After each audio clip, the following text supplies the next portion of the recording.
With the rising costs of postage and then the potential for disruptions to mail delivery, you may be thinking it's time to start sending your invoices and statements to your clients via email.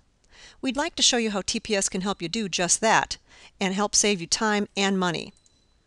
In your current version of TPS, version 1.9, everyone has the ability to run the email invoice batch. Now, that utility will help you create an invoice in Microsoft Word. It saves the Word document in your shared invoice directory. It attaches the Word document invoice to the email to your client, and it also allows you to add a subject line to all the emails in that batch. So what are the requirements to run this utility? Well, you need to have Microsoft Word installed on your computer. You also need to have Microsoft Outlook installed. And lastly, you have to have the client's email address stored within the client properties. Now there's a second option that you may be interested in. We have a new upcoming version of TPS called TPS.NET. Now this is a complete rewrite of the program in the latest programming language, Visual Studio.NET. This version is available in beta test version. You can run it side by side with your existing version of TPS, and it has both an invoice batch and an email statement batch utility. It will create the Word document invoice or statement, and it has the option to create a PDF copy of that invoice or statement as well. It saves both the Word and the PDF documents in your shared invoice directory. It attaches the PDF document to an email to your client, and it allows you to add a subject line and a short message to the body of all the emails generated in that batch. So what would be required to run this version? Well, again, you need to have Microsoft Word installed.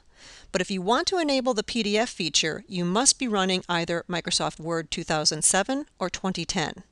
You have to have Microsoft Outlook installed, and of course, your client's email addresses must be stored within the client properties. Okay, so I am now in the client section of the TPS version 1.9, which I'm sure you all recognize. Before I run Email Invoice Batch, I need to go to Tools, and I need to make sure that I turn on my Outlook connection. I can't run the Email Invoice Batch unless TPS is actually connected with Outlook. That can be a temporary setting. You can just turn the connection on, run Email Invoice Batch, and then go back and turn the connection off. So in Email Invoice Batch, I need to put in my date range so that I can get my list of invoices that I want to email out. As soon as I generate my list, I see I have 5 invoices altogether. One of them says yes, that it exists. 4 say no. So what that means is the 4 that say no, I have not actually created the Word document invoice for them yet. The one that says yes, yes, we may have previewed it and created the Word document and it's sitting there ready and waiting to be sent. So down at the bottom, this is going to affect my choices down here. Create if it does not exist means if the invoice says no in the exist column, please do the word merge and create the Word document. Create if it does not exist and send new means of the 5 invoices listed, the 4 that say no, that they don't exist, I want to create them and send them. It will not email out the one that says yes.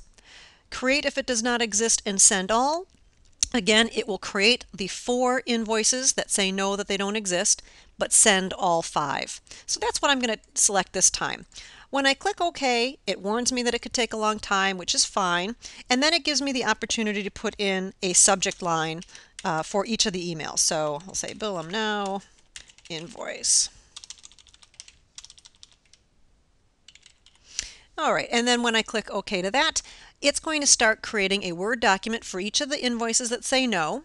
It's then going to create an email for each of the 5 invoices and attach the Word document, corresponding Word document invoice to those emails. When it's done, I'll really quickly go into Tools, Customize, and show you the invoice directory. There are the 5 invoices that got created. Now, I'll cancel out of here and I'm going to go to my Outlook. There are the 5 emails with the invoices attached.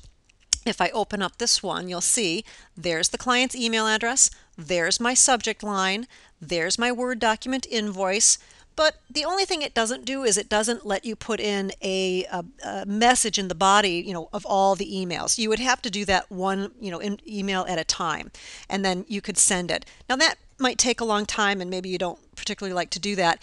If you want to be able to send all the invoices in your draft folder all at once, we can help you install a macro and that macro will be send all mail from draft. And by running it with just one click of the button, it'll send however many emails are in your draft folder, it'll send it out, all at once. Now you're probably asking yourself, why do they go to the draft folder in the first place? Why don't they just get emailed out? And the main reason is because when a program like TPS tries to access Outlook and send an email, Outlook always throws up a security warning like, are you sure you want this to happen? I want you to give this, do you want to give permission for the program to do this? And because we're creating individual emails with attachments, however many emails you generate, Outlook would ask that security question for each one. So we've thought the way around that was to put them into the draft folder. That way you can review them and then make sure that everything's okay and then send them from there. Okay, so now I'm in the client section of the new TPS.NET program, and it looks a little bit different than your current version of 1.9, but ultimately the email invoice batch works the same. We still need to go to Tools. We need to turn on our Outlook connection, and then I can go back to Tools and do Email Invoice Batch.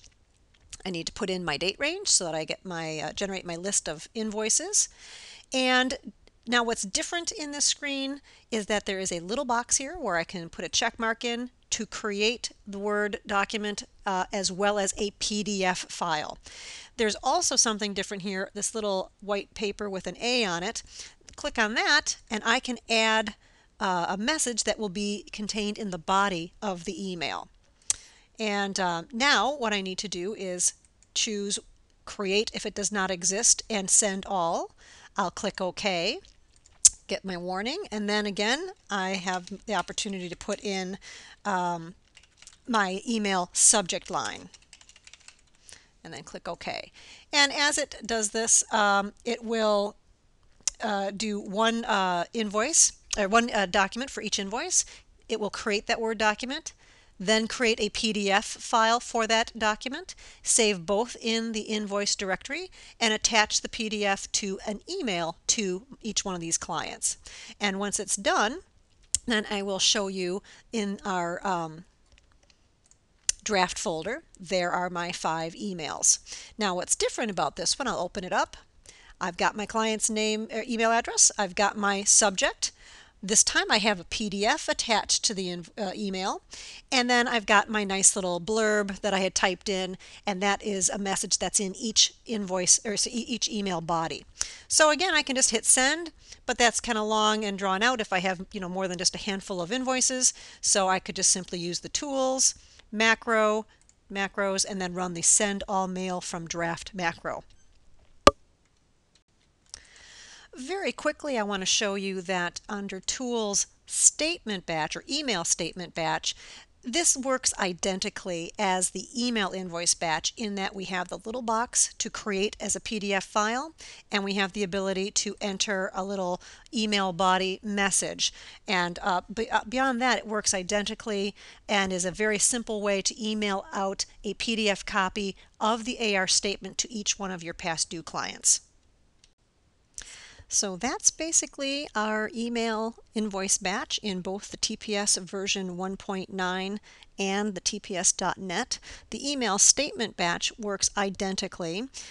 So there's our 2 options. You can either use the TPS version 1.9 to simply email your invoices as Word attachments, but if you're interested, we also have the TPS.NET, which allows you to email invoices as either a Word or PDF attachment. You can email statements as either a Word or PDF attachment, and you also get the bonus of including a message in the body of the email. So if you're interested in the TPS.NET, we do have the beta version that can be installed and run side by side with your existing version 1.9. TPS.NET works with either the Access or the SQL database. It's one program for either database.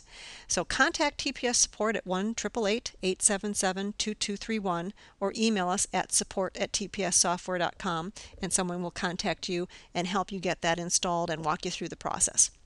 Thanks for joining us, and we hope you have a great day.